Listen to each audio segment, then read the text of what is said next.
गुरुर्ब्रह्मा गुरुर्विष्णु गुरुर्देवो महेश्वर गुरु साक्षात् परं ब्रह्म तस्मै श्री गुरुवे नमः। आइए आगे की तरफ पढ़ते हैं। 25 नवंबर वर्ष 2000। आज के सत्संग के समय गुरुदेव ने कहा, तुम सब आज आ रहे हो, कल तुम नहीं आओगे, घर बैठे रहोगे, कहोगे क्या जाएं, अब तो मेरा शरीर ही नहीं काम करता, अब मैं हिल ही नहीं पा रहा हूं, अपने बच्चों से ही परेशान हूं। बहुएं आएंगी, फिर कहोगे बहुओं से परेशान हूं, बहुओं से झगड़ा चल रहा है मेरा, फिर पैर में चोट लगी है, घुटना काला पड़ गया है, गैस बन गया है, घर में बैठे बैठे ही दिन कटेगा और फिर उसी घर को तुम्हें अच्छा लगने लगेगा। देखो, तुम अपनी सास की सेवा नहीं करती हो तो जान जाओ तुम्हारा भी समय आएगा। तुम सभी से यह कह रहा हूं, यदि उसको नहीं करोगी तो उसका भोग भी निश्चित है। जो भीड़ में रहता है उसे भीड़ पसंद, वह रह रहकर बाहर गेट पर खड़ा होकर सड़क को देखेगा। आदमी अकेले में भी सुखी नहीं है और भीड़ में भी सुखी नहीं है। सबके बच्चे जवान होते जा रहे हैं, उनकी शादियां होंगी, बहुएं आएंगी। बाद में मत कहना मुझसे कि मैंने तुम्हें बताया नहीं। ऐसा होगा, कल तुम वही करोगे और वही सामने आएगा। इसीलिए मैं कहता हूं, बचा लो अपने को, अभी भी समय है, अभी बचकर चल चलो, सावधान रहना। जो चीज तुम्हारे मन में है वह सामने आएगा। तुम्हारे भी माई बाप तुम्हें छोड़ देंगे, मुंह मोड़ लेंगे, बेटा तुम पर चिल्लाएगा। ऐसा ही होगा। तुम कहते फिरोगे मेरे आदमी का पैसा है, लेकिन सुनने वाला कोई ना होगा। आप अपने आदमी को जो टनाटन शब्दों से मारती हो वो आज नहीं तो कल सामने आएगा। अपने को नहीं देखती और पति को देखती रहती हूँ। सब कुछ पति में ही है, तो अपने पति के घर जाओ। अभी मेरी बात तुम्हें अटपटी लग रही है, बाद में तुम्हें मेरी बात समझ में आएगी। समझदारी से जीवन जियो। हर समय खतरा बना रहता है, कब ना अटैक हो जाए। बेइज्जत करने वाला बगल में ही खड़ा है, लूटने वाला भी खड़ा है। तुम चूके नहीं तो तुम जान जाओ, जीवन के अंतिम पड़ाव में बेडसोर ही होगा, बेड पर पड़े पड़े फोड़ा ही होगा। मैं बता दे रहा हूं, जो भी कोई नेक्स्ट बर्थ होना है उसमें तुम देखोगे। मैं हिंट देके जा रहा हूं, इसीलिए मैं समझा रहा हूं। मैं सामान्य रूप से सबके लिए सभी के बारे में कहता हूं। जब तुम जानते हो तो मुक्ति नहीं चाहते, और मुक्ति तुम्हें मिलनी भी नहीं है, तो जन्म जब होगा तो एक अच्छा जन्म हो। तुम्हारी इंद्रियां तुम्हें नहीं छोड़ती। देवता पूजने से, गंगा नहाने से कुछ नहीं होगा।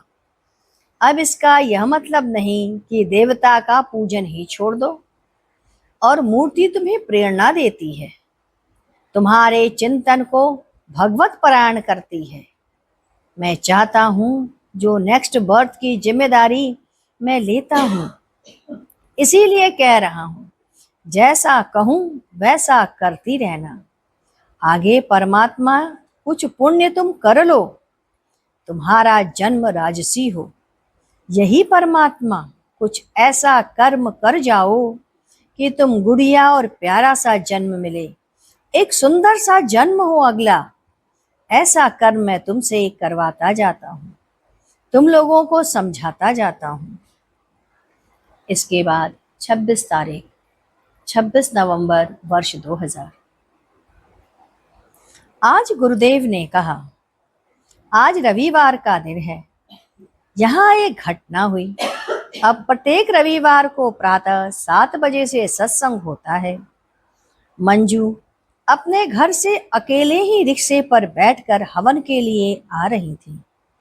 सत्संग में चली आ रही छोटी गैबी के पास आटा चक्की के दुकान पे एकाएक उनके रिक्शे पर 3 आदमी चढ़ गए और उनके गले के सोने की चेन को खींच लिया और चाकू से उनके हाथ पे हल्का वार भी किया, जिससे कि उनके हाथ में हल्का घाव हो गया।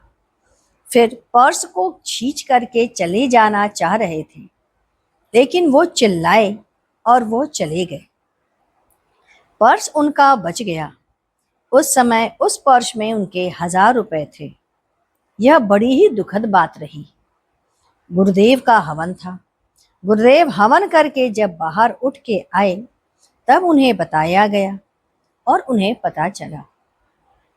गुरुदेव जब सभी लोग बैठे थे, यह बातें चल रही थी, तब उन्होंने कहा, मैंने कई बार लोगों को मना किया है, यहाँ आते समय गहना पहनकर न आए। आप पूजा पे पहने, जब घर में पति के साथ रहें तो पहने, जब पूजा पाठ का समय हो तो पहने। किसको दिखाने के लिए पहन के आते हो? हमने यह निर्णय लिया है कि जो सत्संग रविवार को प्रातः हवन के बाद 7 बजे से होता है, अब वह नहीं होगा। यह सत्संग आज के बाद बंद कर दिया गया। अब आपकी इच्छा हो तो आइए, अन्यथा नहीं आइए। इतनी बड़ी घटना घट गई। आप सभी सत्संग में सो रहे थे। सत्संग का तात्पर्य है आत्मा का विकास। जब आप सत्संग में नहीं सजग रहते, फुसफुसाहट रहती है, इससे अच्छा है सत्संग ना करो।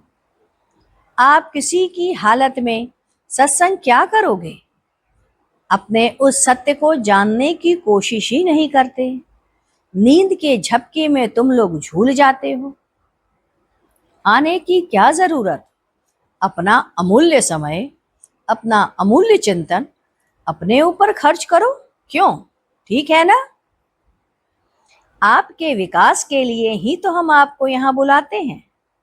आप संसार में रचे बसे हैं, छोटी छोटी चीजों पर ध्यान लगा रहते हैं। सत्संग मैंने आपके विकास के लिए रखा। कितने समय से देख रहा हूँ, सत्संग के लिए समय नहीं।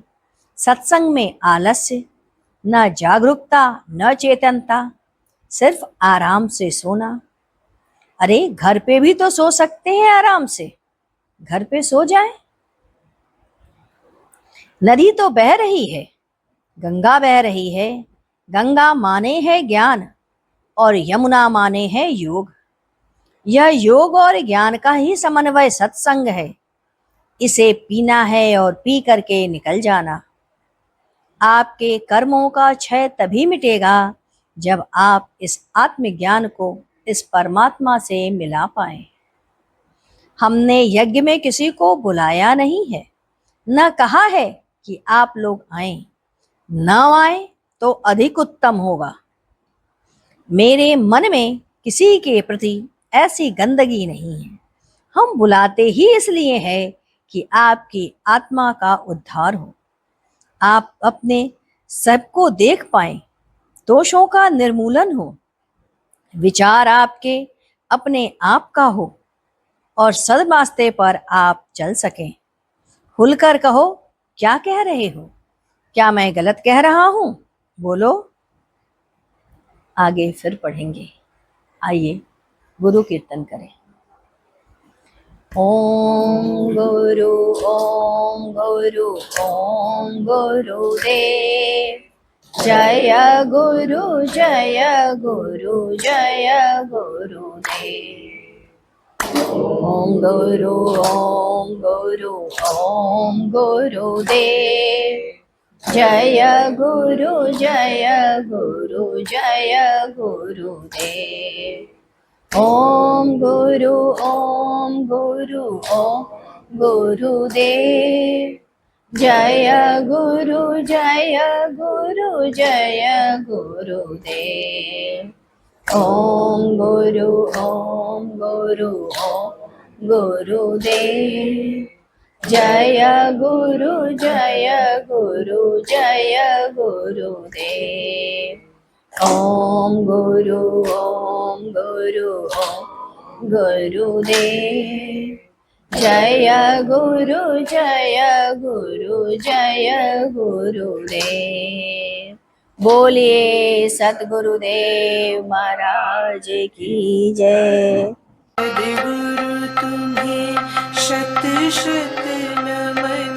सद्गुरु तुम्हें शत शत नमन। सद्गुरु तुम्हें शत शत